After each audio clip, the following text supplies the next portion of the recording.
বাংলায় দুর্গাপুজো কবে শুরু হয়েছিল জানেন?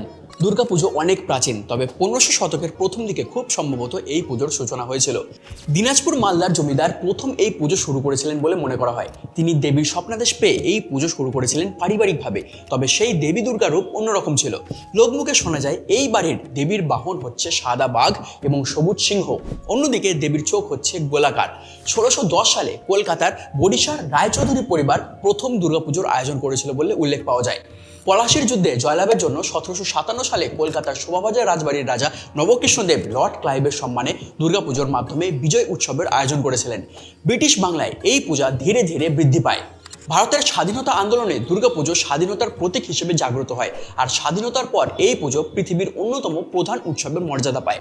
তবে আরও একটা লোকগাথা অনুযায়ী বাংলার দুর্গাপুজোর সূচনা হয়েছিল তাহেরপুরের রাজা কংস নারায়ণ কিংবা নদিয়ার ভবানন্দ মজুমদারের হাত ধরে।